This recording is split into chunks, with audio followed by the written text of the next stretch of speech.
We've risen from the ashes to school the masses. Hello, everyone. Welcome to another edition of the Scholars of Wrestling Show, episode 548. I'm your man behind the microphone, Scholar Jeff. Joining us this week, as always, still your Scholars of Wrestling party champion and the OG Undisputed Scholar. He is the one and only Scholar Tarek. Scholar Tarek, how are we feeling tonight, sir? I'm feeling absolutely wonderful.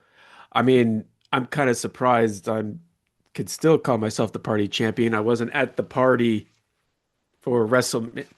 Oh, my Nexus armband was with it. All right. Well, But lucky yeah, for I you, wasn't at we the forgot party. to put it up on the line. Yay It me, I'm it was still a the busy, champ. busy evening. All A right. temporary stay of execution. Well, doesn't change the fact that this is still mine. Still mine. Still undisputed. But speaking of undisputed, we also have joining us this evening the other undisputed scholar. He is Scholar Brian. Scholar Brian, what's new with you, sir? What is new with me not being champion after WrestleMania? But it's all right because once again, me and my fellow undisputed scholar have a hive mind, and we were lockstep on everything wrong and right. And you Seriously. know what? You know what? Pete's on a roll right now. I will give him that. I don't know about his little I don't know about his little thing about holding it to Elimination Chamber next year, but you know what? If he's gonna be a little puss and only put the title on once every put the title on the line once every 3 months, hey, there's a shot, right? We are scholars. You of all people should know when there is a will, there's a way. But apparently not if you want a satisfying WrestleMania, because whoo boy, I can just tell already we've got some thoughts, some feelings, some notions, if you will, about this year's WrestleMania. So with that, let's just dive right into it. We're talking about the fallout and our review of WrestleMania 42, starting with, of course, night one. The hype is real. The hype and the energy are going great. And what we got from night one was not a lot of wrestling and a whole lot of really, really, really fast matches. Gentlemen, your thoughts. This is See, this is where I have the problem because I'm mixed with WrestleMania as a whole. But we can all agree that WrestleMania Night One was basically a steaming pile of shit. Because let's face it, okay, there were some matches here that I was excited for, but it's hard to get invested when you have four matches under 10 minutes, when there are two matches that are out of place. I think they would have been better off placed differently on the card than they were for reasons. And you had a dog shit main event where even if Pat McAfee and Jelly Roll were not involved, that was a dog shit main event. Just the one on one bits were not great. So add on to that the ongoing theme of the weekend, which is not enough wrestling, too many ads. I saw more of Hulk Hogan than I saw of any match on, on night one. Night one, night one saw 28 minutes of the Hulk Hogan retrospective uh, ads. The longest match was 22 minutes long. I saw more of Hulk Hogan than I saw of any wrestler that is working today. which is not good. And I was telling Scholar Torek, and he will probably share my sentiments. If this is the way that WWE is going to be during their partnership with ESPN, then there's a very good fair shot that I'm either going to be VPNing it or I'm not going to be watching it all. I'm going to be getting YouTube highlights and just talking out of my ass when I'm on here because I am not paying $30 a month to see more ads than wrestling. Just not going to do it. And night one proved why. Yeah, this one was not even a hard watch, just more of a very quick, you blink and you miss it. Like I'll see the match and I'm like, wait a minute, that's it? It's over already? And now I'll look at the times. I'm like, wait, that match was fast. Match was fast. Oh, here's some more ads. That match was fast. Like, I feel like especially on night one, I really didn't get my money's worth. Like, thankfully, on my current plan, my ESPN Unlimited is also bundled with Disney Plus and Hulu. So, hey, at least I get to watch Daredevil Born Again too, to make it kind of worth it. But if the show is over and when the show ends and I'm out of stuff that's not WWE, I have a hard time justifying this. If this is what passes for top tier WWE pay-per-views going forward, like this can't be it. Tarek, how about you? All this really made me think is that, excuse me, I don't want to watch a WWE PLE live anymore because if I watch it live, I have the excruciating torture of sitting through commercials. And I'm a guy who's never liked commercials in general. So anytime I can get a bundle and just skip the commercials, count me in. But I have the ESPN as part of my bundle as well. And while you're watching Daredevil, I'm watching Maul Shadow Lord on on Disney Plus. I But totally forgot that came out, but Yeah, see, the here's sentiment is the same. here's my but problem. You watch it. guys It's have good. you guys have the bundles, right? I already had Hulu. I already had Disney Plus. So I had to do it the normal way. Mhm. And ESPN Unlimited $30 a month. And look, the sentiment is a lot better for me night two because I got better wrestling when it was on.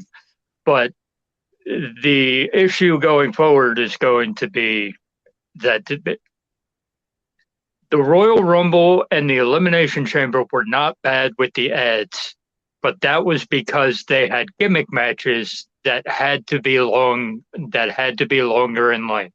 So ESPN had to adjust. For shows that don't have that gimmick match, and it's also you can't use Money in the Bank as a as an example because we saw a ladder match on night two. It went 15 minutes. It was great, but it was 15 minutes, and you didn't get what you normally get out of a ladder match. So, but it's like you cannot do this going forward on regular shows. If you thought the regular shows are going to get a bunch of backlash, this was WrestleMania. This is your A+ show. This is wrestling's big event. Okay, this is what you were hoping when you were putting it on regular ESPN TV, that you were going to get new eyes and get people to buy ESPN Unlimited so that you could watch the rest of it. Okay, but if you're doing commercials on the live show and you pay $30 to get ESPN Unlimited, and you get more ads on the streaming network than you got on the main than you got on the free TV show portion, that's not good. And I believe you should have switched Drew McIntyre and Jacob Fatu to the main show, put Gunther and Seth Rollins on the part where you're trying to get people to buy, because you knew how that was going to end. Everybody knew going in how that was going to end. You get your 15 minutes and you get really good straight up wrestling for 14 and a half of those minutes before you get the end that you knew was coming. And then you put Jacob Fatu and Drew McIntyre on the main show in the unsanctioned match so that you can have the unsanctioned match actually feel like an unsanctioned match between two people who are throwing each other off of scaffolding 3 weeks beforehand. That was not an unsanctioned match that tells me that these two are willing to kill each other to get the job done. It was fine. It was a well wrestled match, but it's not what I'm looking for in my unsanctioned matches. You put that on the paywall version and you give it a few extra minutes and you actually make it feel like an unsanctioned match.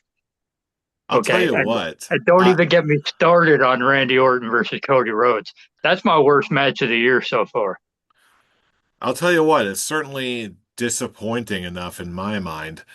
I will say, however, that on paper I can see why they may have put the Jacob Fatu Drew McIntyre match on the first hour on ESPN.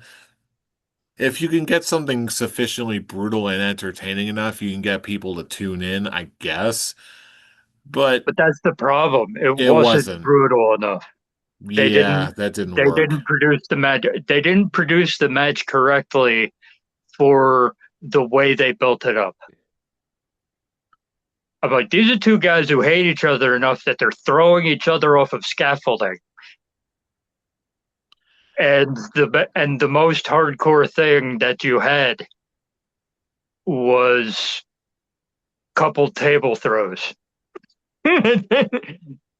This may be a controversial opinion, but looking at everything from a bird's eye view, if we're going to get the return of Paige during the women's tag title match, do you think it might be a wiser move to put that match on as one of the ESPN matches? Would that have possibly brought in more eyes to the main show itself? Would that have moved the needle at all? I Grant, don't think it. I don't think it would have, because the casual fan does not know Paige.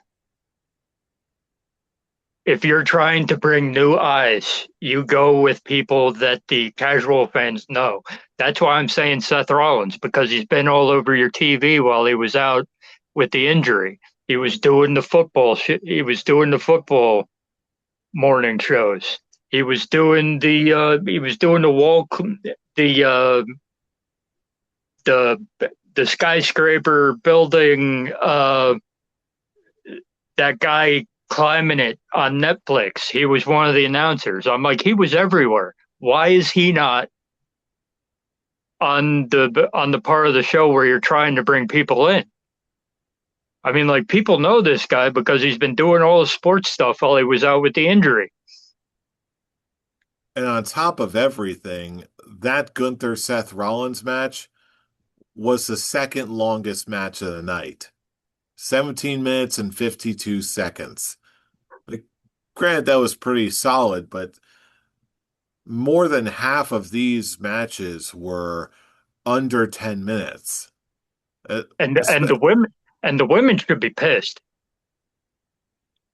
because three of those matches that were under 10 minutes were the women's matches. And it made the tag match suffer because you have 8 people in there trying to get all their shit in like 8 minutes. You got Becky Lynch versus AJ Lee, and you've got and the shortest match of them all was Liv Morgan versus Stephanie Vaquera. What the hell was that? I'll tell you what, when I was watching the show, that I just kept getting the progressively that feeling of, oh hey, the match is over already. More and more and more. The the six-man tag match with iShow Speed, I'm like, okay, I can see why that one wouldn't be too long. Jacob Fatu and Drew McIntyre, okay. The women's tag titles, like, okay, that's a little busy, but that's another short one. It's okay, fine. Becky Lynch and AJ Lee, like, it was less busy, so I didn't feel it as much, but still had that tinge of, okay, that felt a little brief. Gunther, Seth Rollins was okay, but Liv Morgan and Stephanie Vaquer, that by far was when it was the most tangible. Like, okay, this is when I'm checking the clock and I'm seeing, yeah, this show is going way too fast for WrestleMania. But that's the problem. It wasn't going too fast because you had all the ads in between, so it felt like it was normal time because you're looking up at the clock and it's saying, "Oh, okay, we've been here for 3 hours. Live and Liv and Stephanie Vaquer just finished."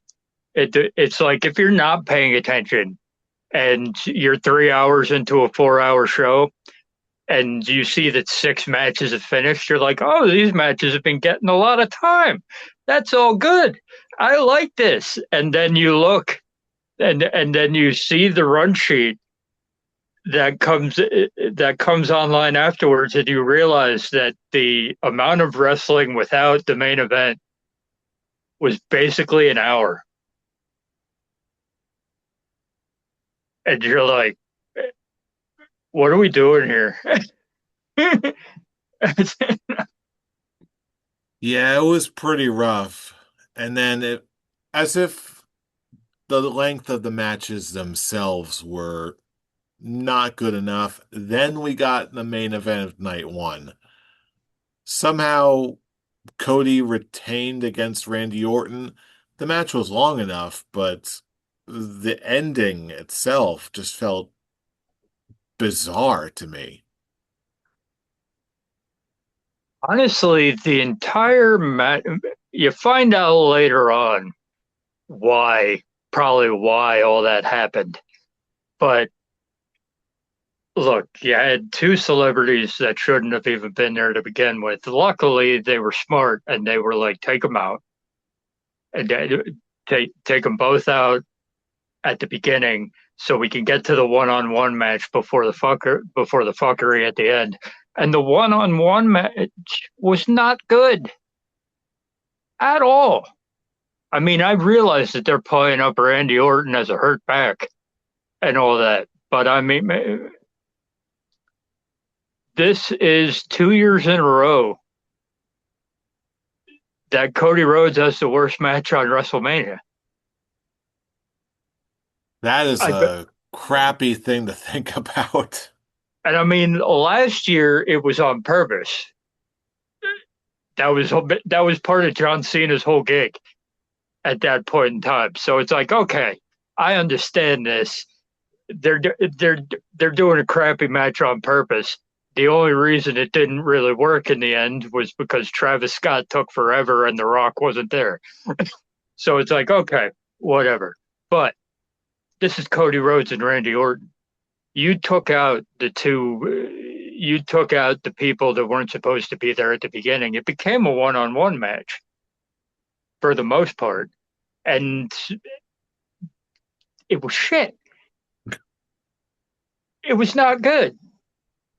It's like, so add that on top of the shit sandwich that was the rest of WrestleMania. WrestleMania Night One was a dud. WrestleMania Night One would have gotten a clean if we were doing by night beard ratings, it will get a clean shave. How about you, Tarek? Any noteworthy thoughts from night one? All I can really say about just night one and really WrestleMania in general is that it's supposed to be the biggest night of the year for us wrestling fans. But when you're watching the show, the best way people described it was that it felt soulless. It felt like everyone who was in their matches just were just going through the motions and didn't really have that WrestleMania feeling when they're in their matches. I mean, hell, I didn't like how like the whole thing with Gunther and Seth played out. I mean, I knew it was coming, but I'm one of those guys that's just like Gunther has been booked to a point where was a dominant heel where he doesn't need outside interference, and I feel like he's been getting a lot more of that recently, and I'm not a big fan of that, especially well, seeing how things are going to go, how things possibly could go to a SummerSlam. He was supposed to look like an unstoppable force going into SummerSlam for his potential match with Brock Lesnar. But whatever, we don't know what's going on with that right now, considering how night two played out. But all this does is just makes me think, okay, when it's WrestleMania week next year, I'm not going to be as enthusiastic about it just because it is a hollow shell of what it's supposed to be that is just nothing more than just a commercial. It's just a commercial for the sponsors. It's not for us wrestling fans anymore. And hell, Mark Shapiro already made that clear multiple times. And now with him saying that it's TKO who has the full creative control of WWE, whether it's just the whole we have the finals, like if we want to change something, like you can guys can do whatever you want, but if we want to put something in there, it's got to happen. I just we've already saw what happens when TKO is involved with the WrestleMania main event. We had that last year with Travis Scott and the Rock John Cena heel turn, and now we have Pat McAfee and Jelly Roll. And with what I don't know if this was basic. I don't know if this was the actual original plan or it was just the plan. It's like, oh, this is what we actually were gonna do until they made it Pat McAfee. But having Aleister Black be the one that Randy Orton was talking to, when you actually look at it in the long run story wise, I'm like, oh, this actually makes a lot more sense of having Aleister Black be the dark voice that's in Randy's ear, telling him to really give in to the dark voices to do all this dirty shit. So I'm like, oh, that actually makes a lot more sense. But maybe they'll try and work their way around it. Maybe they'll have it be like Aleister Black is was started getting in his head. It's like RKO Pat McAfee, you don't need him. You're too good for him. That whole ordeal. But overall, when it just comes to WrestleMania, I was just best way to describe my feelings was just disappointed. I was not a fan with how WrestleMania turned out. And when I actually spent more time turning the show off, it's just so I can wait till the actual wrestling starts and I'm more focused on like more focused on the ending, which is I guess also is WWE's kind of plan because as we said in the past many times, this is a wrestling company that hates the wrestling and they're only brainwashing us the fans into thinking the match doesn't matter, only the final 3 minutes is what matters. And I guess I'm kind of drifting into that too, but it's a lot harder when you actually have matches that are on Raw or SmackDown that are longer than the WrestleMania matches. So it's just making me look back and just be like, man, this is no good. I am not entertained by this at all. And I honestly think ESPN, if they want to focus more, it's the sports network wanting to focus more on the actual in-ring stuff, then hell, they probably should have signed a deal with AEW. WWE is really just the name at this point. At least AEW can give you the content. Oh, I'm sure we're going to be talking at great length about that. But that was for worse or for worse, that was night one. Moving on to night two, we did at least get a very splashy opener with Obafemi defeating Brock Lesnar, and then seemingly out of nowhere, Brock Lesnar leaves his boots in the ring and retires, seemingly for real this time. I have a feeling the favor later on is going to be, hey, get your boy out of retirement. I need him in the ring one more time. That I still think we're gonna get Gunther versus Brock Lesnar at SummerSlam. But you know what? If this is how he goes out, great way to do it. You put over Obafemi huge on your way out, and he's looking like he's going to be the one to lead the company. And as long as they stop doing this shit, he, this looks like it's going to be the face of your company, Obafemi, going forward. Because holy shit, dude, that just every time I see this dude, he's got everything you need to be the superstar to lead this company into their next chapter, as long as TKO allows them to. As long as TKO, and it's like I'm not even gonna blame it all on TKO, because I've got to put some of the blame for the advertisements on ESPN, because that 75% of that is ESPN with the ads. So I enjoyed night two a lot more than night one, basically because I think that if we're going in production terms, I believe that even though there were still short matches, even though there were still, they maximized their minutes more than it feels like the producers like got their act together from night one to night two, and they were able to maximize their minutes a lot more and a lot better than they did on night one. I will not deny that there were very short matches on night two as well. I believe that the United States title match should have gotten more time. I'll even say that I think Rhea versus Jade could have gotten a lot more time, even though I really enjoyed that finishing sequence. And I enjoyed that a lot more than I thought I was going to. Yeah, frankly, So, I was speaking of that match, I do have to say, in all fairness, I wasn't expecting much after the reception that Jade Cargill got, but those ladies did as much as they possibly could with the time they were allotted, so that match I actually did enjoy, yeah, including the ending. it's one of those where you still had the same issues of night one, but the matches themselves were more enjoyable.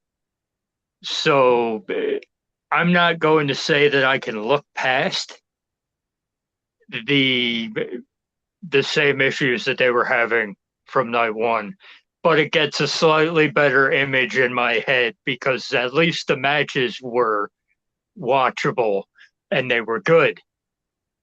And really, you leave with Roman Reigns versus CM Punk, which I think is going to be hard to top for at least WWE match of the year. I I, will, I yes, go on. that that main event was a lot better than I expected it to be, and it's one of the most enjoyable WrestleMania matches that I've seen in a long time. So that kind of gets the taste out of your mouth a little bit, but you still have the ESPN TKO stench in there. So you can't go full turnaround. It's like, yes, the wrestling was better, but we still have this bullshit over here. I will say, just flat out, the main event of CM Punk and Roman Reigns ended up saving the entire show. I think in the history books, when we look back, we're going to say that WrestleMania 42 was basically a one match WrestleMania where you only remember the one noteworthy match, and then you look at back at the rest of the card and like, wait, yeah, no wonder I don't remember anything. It was just a bunch of trash. Yeah, it was for me, it'll be the one match. And if they do it right, which I don't see how they can fail, you will remember this show for two good things and the rest of them bad. You'll remember the show for Roman Reigns versus CM Punk. You will remember it for the ascension of Obafemi, and you will remember it for the shit show that it was otherwise. And I will add, there were a couple of other things I will remember this show for. First of all, for the one and only ad that I actually appreciated with Penta during the ladder match coming down to the ring dressed like Shao Kahn. So that it was the one ad I enjoyed. That was cool for about 30 seconds until I realized, oh yeah, he has to struggle and not have this giant ass Shao Kahn helmet fall off his face. And then, of course, there was the main event, which was easily one of the better WrestleMania matches of the decade. Certainly top 10. But then there was still that just overwhelming stench of just weirdness. Speaking of ads, like just the sheer corporate tendrils that were in everything. Did anyone else catch that random ass dude who was just brought in as a guest commentator, but then he just said absolutely nothing? I believe it was during Yes. the Rhea Ripley Jade Cargill match. Yeah, It was a plug for WWE Club, right?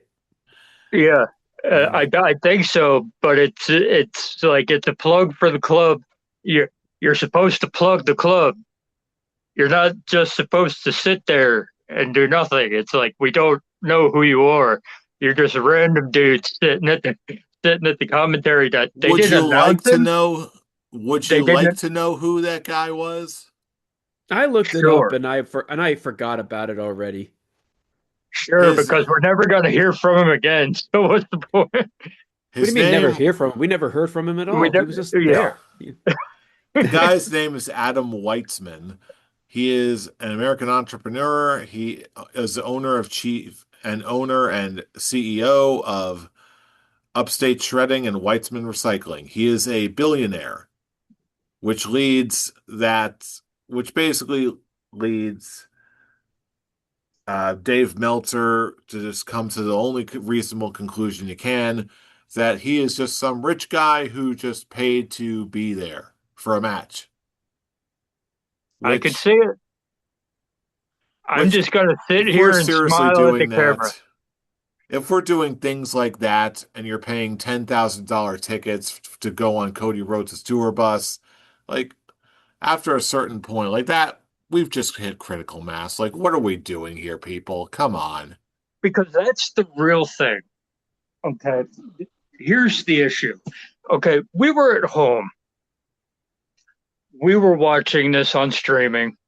And yeah, we were getting pissed at the ad breaks, but we could get up. We could do other things. It was set times for the ad breaks. It was like every ad break was like 4 minutes long. So you could go get yourself a sandwich, go to the bathroom, be back ready in time for the next thing. Those people who paid $16,000 for floor seats at WrestleMania were sitting there staring at nothing. They weren't even getting the ads. They were just sitting there, nothing in the ring, nothing going on backstage. They were just sitting there. So it's like, yeah, feel bad for us for watching it, but they spent $16,000 to watch that. I'll tell you what, like I'm let's be real. I've shelled out some cash the past couple of years to go see some WWE shows. If I shelled out WrestleMania level cash, I don't care if I'm in up in the nosebleeds. If I'm dropping WrestleMania cash and that's the show that I got, I would that would probably be the most disappointing show. It would not be worth it in the slightest. Like to I, me, I'd be showing up at Stanford. I'd be showing up with my pitchforks and my axe. especially on night one, the entire show, with the sole exception of the main event, the entire show felt like a Monday Night Raw. Like, what are we doing here, guys? Like, is WrestleMania just too big to fail in your eyes? Like, it's almost felt like for like 90% of the show, they just weren't trying. Because they don't care. Simple as that. They don't care about putting on a great product anymore. All they care about is just keep bringing in the commercials so we can continue to make bank. And that's the issue. And we should have seen that coming when TKO took over. We Mhm. did see it coming, but it's one thing to do. It's a completely different thing to do it on the level that you did it. This is WrestleMania, the first WrestleMania on ESPN, on Unlimited, and that's how you promote it to your people. This ESPN relationship is not going to go well. I promise you that. And I think TKO is going to be rethinking their shit because I think a lot more fans are going to be pissed about this than they think they are. Because as said with Shapiro at that appearance, saying you're going to lose some people if you do it this way. You got to be prepared for that. Um, there's a difference between some and the number you might lose because this is a whole different kind of bad. This isn't this isn't a bad wrestling show. Okay. When there was wrestling, for the most part, it was watchable, it was passable, it was good. The problem is there wasn't enough of it by a long shot because of how the corporate bigwigs handled everything. And if you think that the hardcore fans are going to stay watching that, and if you think you're going to get any casuals to join up watching that, you've got another thing coming, buddy. Well, I guess on that note, transitioning in, I guess now is a time in the show where we give our beard ratings for WrestleMania 42 as a whole. Uh, Tarek, let's start over with you, I guess. Final thoughts on WrestleMania 42 and your beard rating. My final thoughts on WrestleMania is just what I've said earlier. It was just a hollow shell of a show. As you said it, Jeff, it was a glorified Raw. It was a glorified SmackDown. Roman Reigns and CM Punk was the match of the weekend, and it's the match of WWE so far this year. I'm not thrilled. I'm still not thrilled about the result because I think I've now reached that point where I'm actually really done with Roman Reigns, even with this great character that he has. I'm just tired of just seeing him.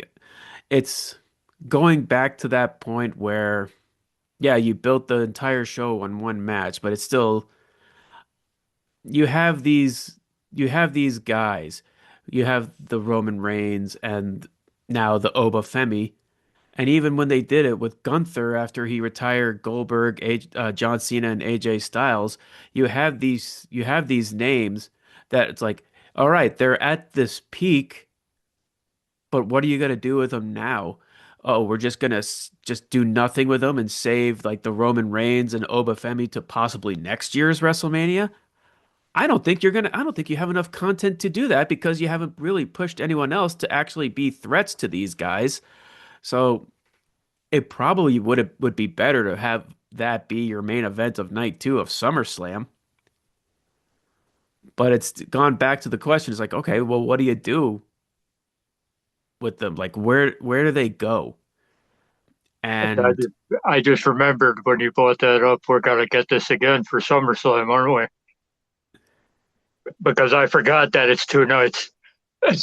yeah, and going back to like the Brock Lesnar retirement, I kind of want him to. It's probably not going to happen. This is just some angle for him to actually have a quote an actual retirement match, even though I personally feel that it would completely diminish the stuff that he did on this show. And it also it starts to kind of also add back on to my fear that I told Brian after the first night of WrestleMania, where my biggest scare, yeah, Brian, I said it before, you're all suffering with me. I think if they are going to do Brock Lesnar versus Gunther at SummerSlam, I actually think they're going to have Brock Lesnar win his final match to make up for this loss and his beating Gunther, which honestly scares the ever-loving shit out of me. And I told Brian this. Ugh. I'm still going to predict Gunther to win that match if they actually go through with it. But as we said it many, many times before, WWE is going to WWE. And I'm scared that they're actually just going to have him come back and basically just get his win back over Oba and just eat Gunther. And I just hate that to no ends because again, completely diminishes all the stuff that they did for Gunther with the career killer uh arc. So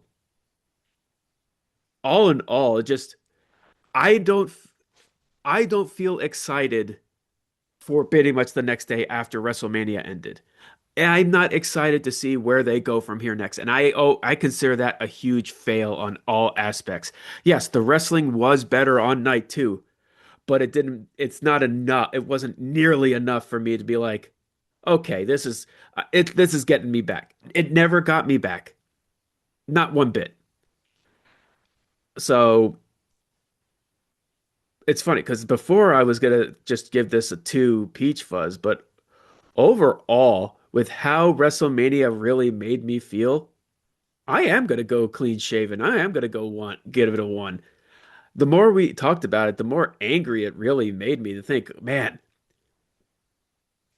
this it just goes back to me once again hating Vince McMahon, basically cooing his way back into the company to sell it to Endeavor, TKO, and do all that deal because it just made me look back at when just it was Nick Khan, Stephanie McMahon, and Triple H, and that was basically the light at the end of the tunnel. And then Vince McMahon comes in and just gives that nice big boulder a push on that door and closes it forever.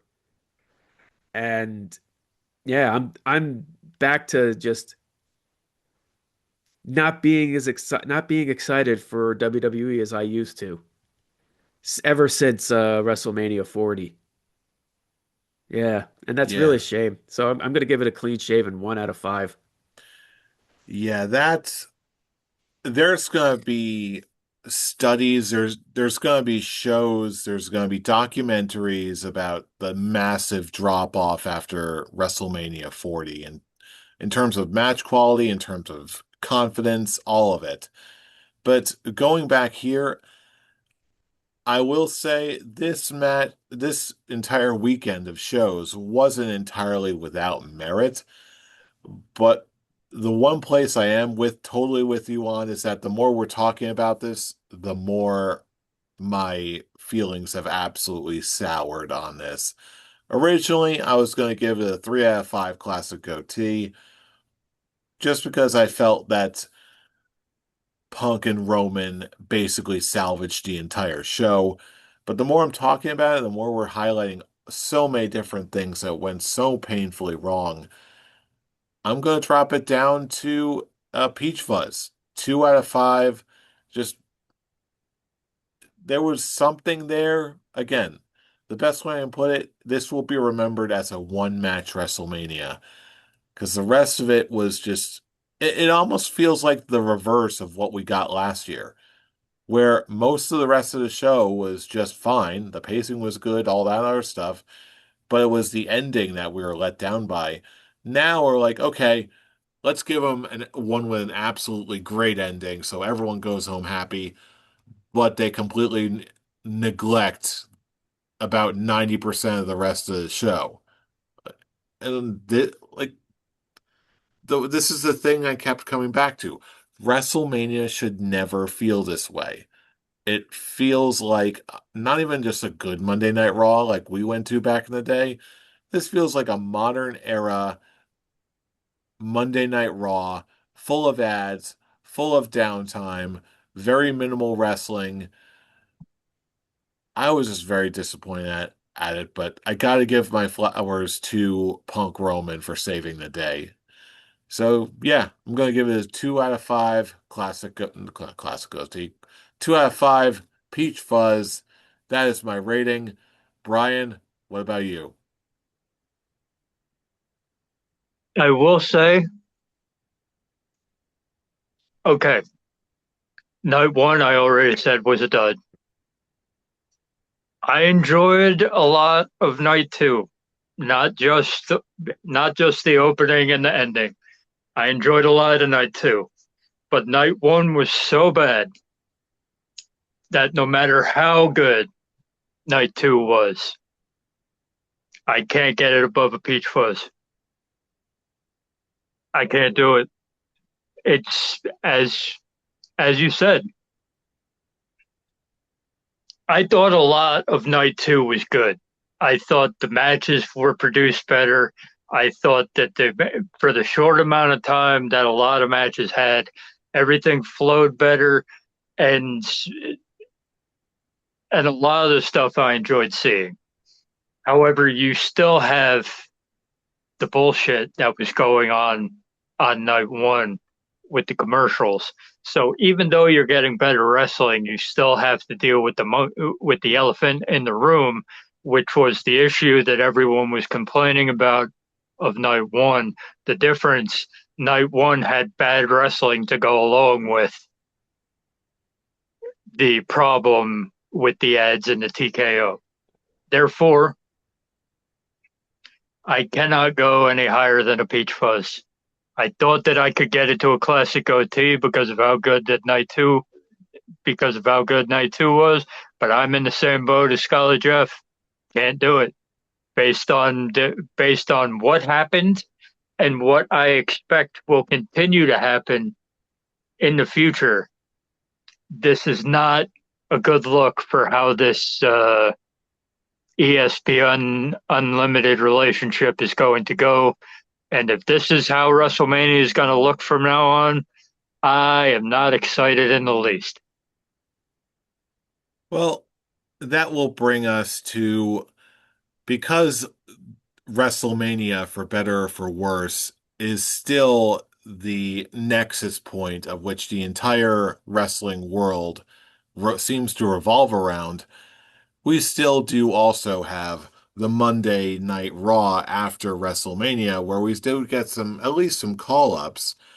The rest of the show, meh, but we did get to see some very interesting call-ups, including Ethan Page, Joe Hendry, and Sol Ruca, which, not for nothing, I've been waiting to see Sol Ruca go up to the main roster. She is more than ready.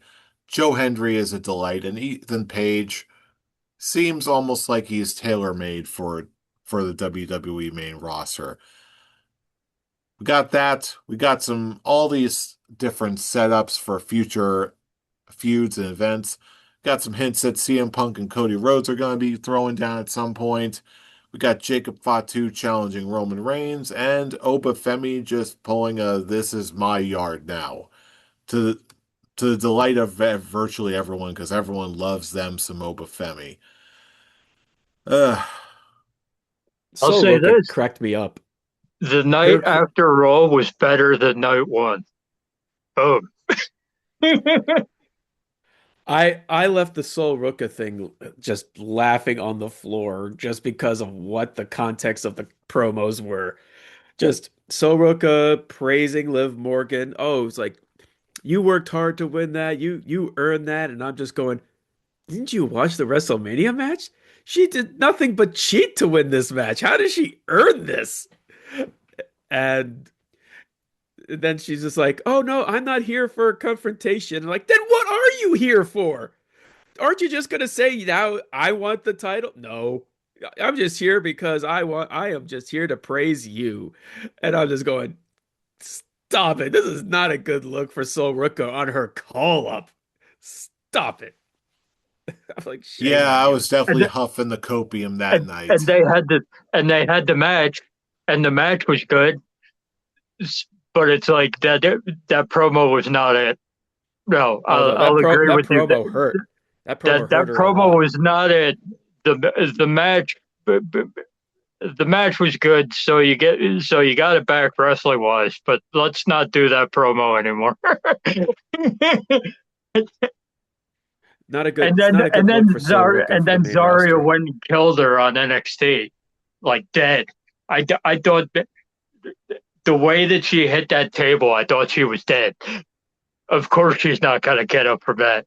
I was like, she just got called up, and you got to actually kill her off.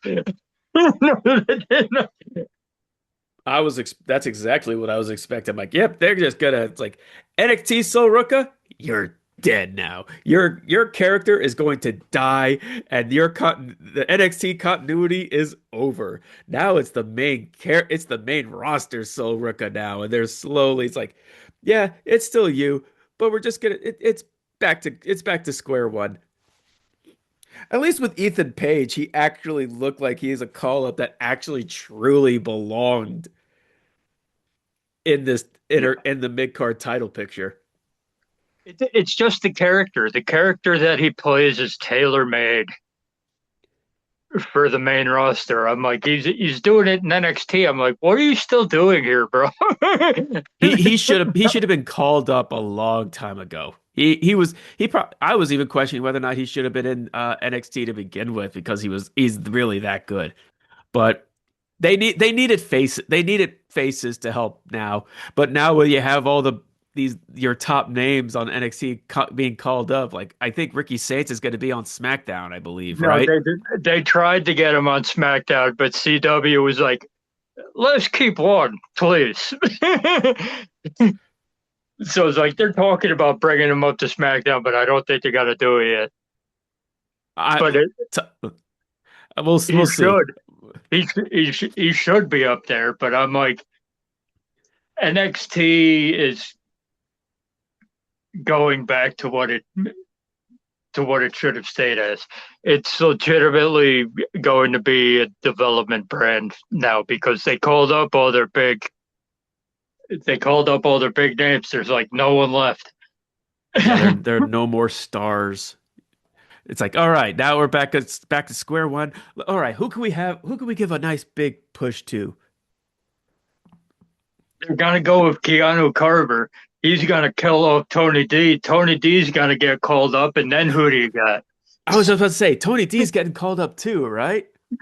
As soon as he loses that title to Keanu, there's no reason for him to be down there anymore.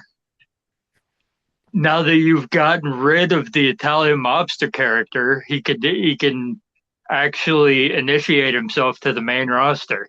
Because as much as we love that character, it was gonna go nowhere up on the main roster. So it's like now that you've actually moved on from that, and I think he's a better wrestler now than he ever was as the Italian mobster. But it's like now you can bring him up, but once you do bring him up, who do you got?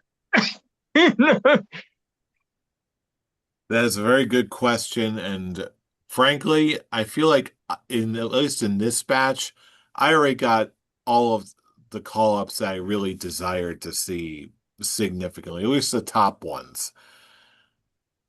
But yeah, this it seems like we might be going in a positive direction with where the WWE is going post WrestleMania. But given the kind of show that we got off of night one, especially, time will tell if it all actually ends up being worth it. But thankfully, Raw was not the only show that responded to what we saw at WrestleMania and the product there. We also got AEW Dynamite. We got plenty of things happening there. Of course, when we're talking about our prediction show, we had to give a shout out to Darby Allin becoming AEW World Champion. So that got a lot of people hyped and talking. But now, on this latest episode of Dynamite, how is AEW responding?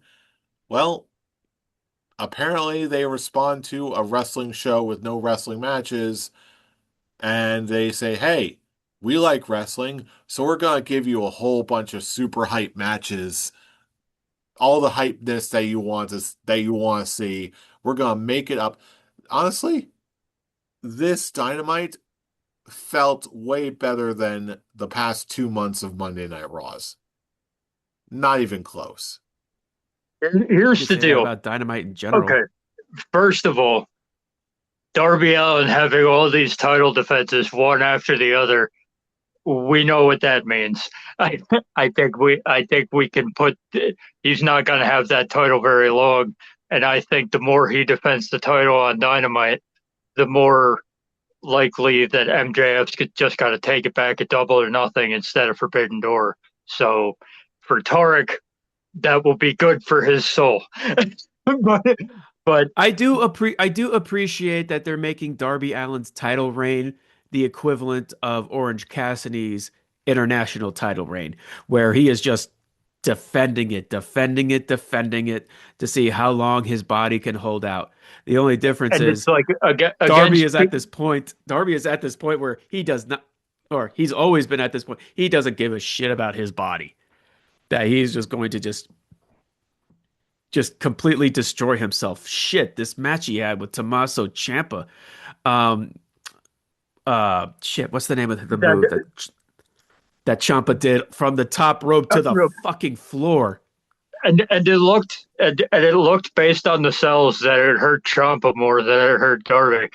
But it's like, because Chomp is flopping around like a fish. I think he actually hurt his tailbone. I was gonna say I would not be surprised if we found out he broke his tailbone after this. Because Yeah, goddamn, but it's one of those things where it's like for the people who enjoy Darby Allin, he's at least going to give you good title defenses for the short time that he has the title, because Brody King's gonna murder him next week. Darby Allin's still got to find a way to come out on top. We know how this is going to go. We know how this is going to end. For all the Darby Allin fans, enjoy it while you can. I But will.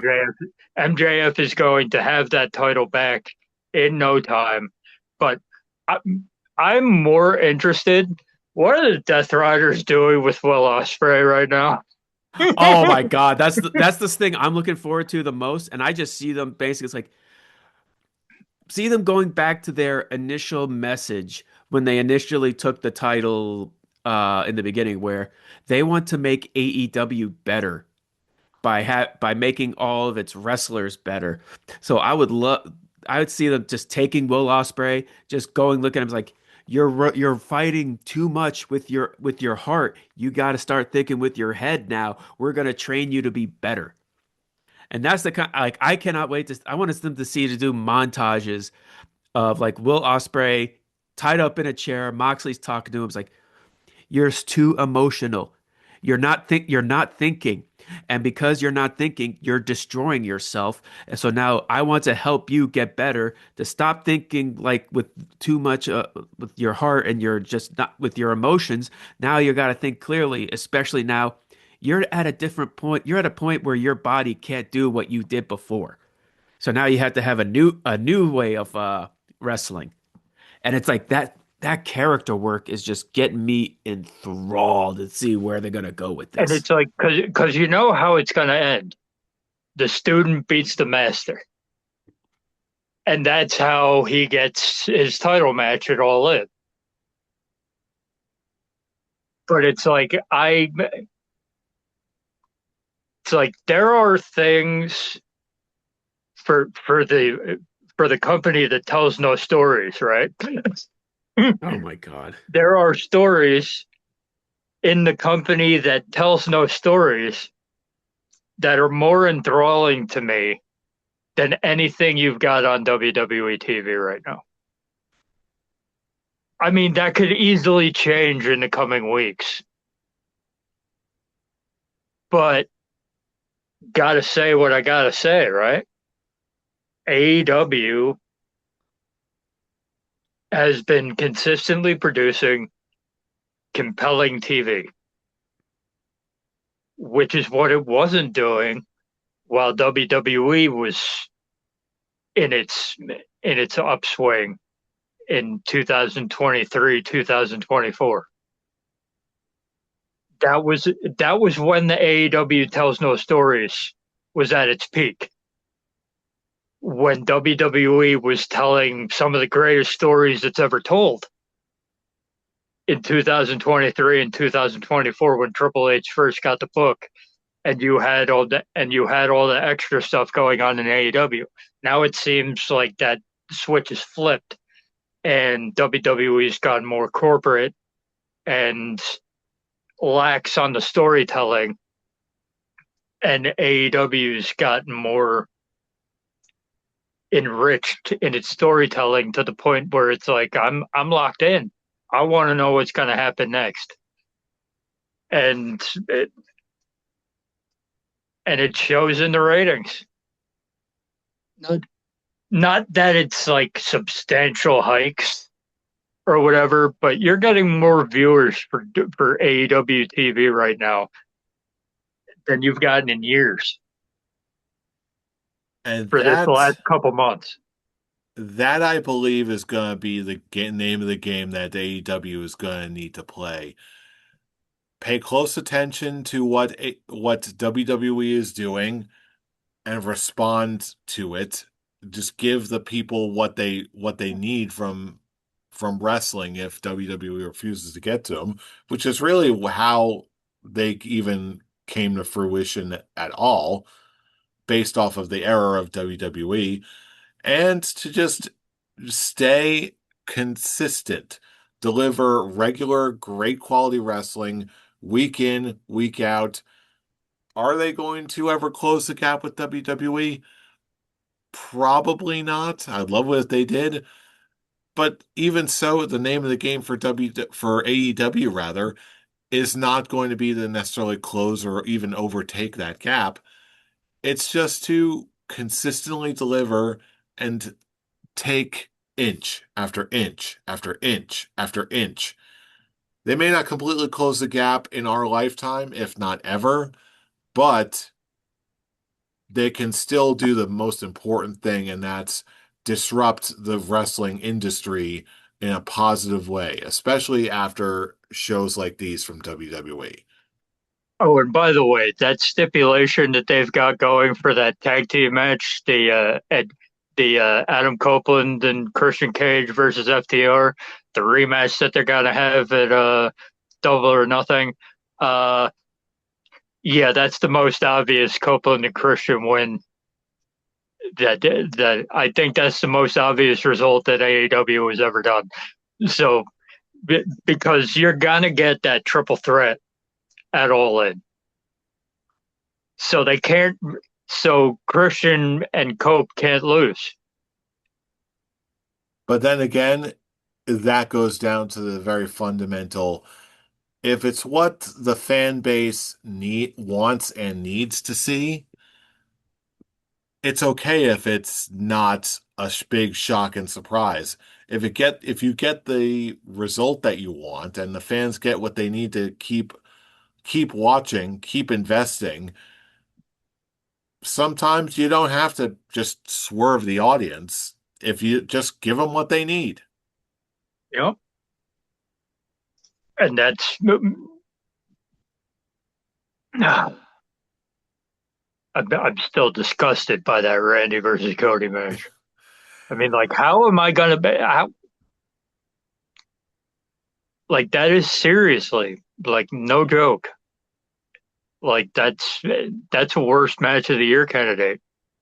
And it's a pretty big one, and it's like, and it has nothing to do with the Pat McAfee and Jelly Roll involvement. The match itself was bad. I'm like, I can't Well, get over it.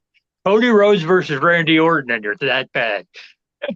No. It honestly gave me like it's actually funny because Cody Rhodes faced both of them and they were essentially as similar. It was a John Cena versus Randy Orton early 2000s match where they're just rest hold after rest hold after rest hold and just going through the motions. And that's how I felt with John Cena last year, and I felt this way with Randy Orton this year. That it was just it was that old school Randy Orton or old school John Cena matches that we grew up watching, and we're just like, oh my God, can we please do something with this? But the problem is, I gave more slack to it last year because that was the point. John Cena was trying to be bad. That's like the entire point was John Cena was trying to kill the wrestling industry. So I'm going to put on the worst matches humanly possible in the main events of these shows, and it's just we're just going to roll. And so I took him at his word that he was trying to kill the wrestling industry. So I didn't treat it as much as a bad thing like everybody else did. This was just different. This was just bad on its own. if only we knew how bad things were going to get. I'm like, yeah, enjoy John Cena versus Cody Rhodes because guess what? You're getting next year. Jack diddly squat. But hey, thankfully, this looks like we're going to be the whole wrestling world is absolutely going to be responding to this travesty of a WrestleMania. Uh, I almost hate to say that, but that's kind of what it was. But now, speaking of responses, now is the time where we bring it over to you, our fellow fans. What is your response to what we saw at WrestleMania 42? Did the good outweigh the bad? Did the bad outweigh the good? Was your confidence in WWE soiled? Are you going to be watching more AEW? No matter what you think, let us know all across the internet. YouTube comments, Facebook posts, everywhere we are, you should be too. And for all of our relevant social media links and much, much more, how do you find us? All you need to do is check us out at our link tree in the description box below. That's linktree/Scholars of Wrestling for all the ways you can join in the conversation with us and support the show. So thank you. I need some cool down after that kind of WrestleMania. But thankfully, we will be back next week to discuss how the entire wrestling world will fully, in earnest, respond. And we'll break it all down in minute detail, because you know who we are. We are the Scholars of Wrestling, and you have just been schooled. You're You're You're welcome. welcome. welcome. See you all for next week as the wrestling world begins to heal. Get the damn taste out of your mouth.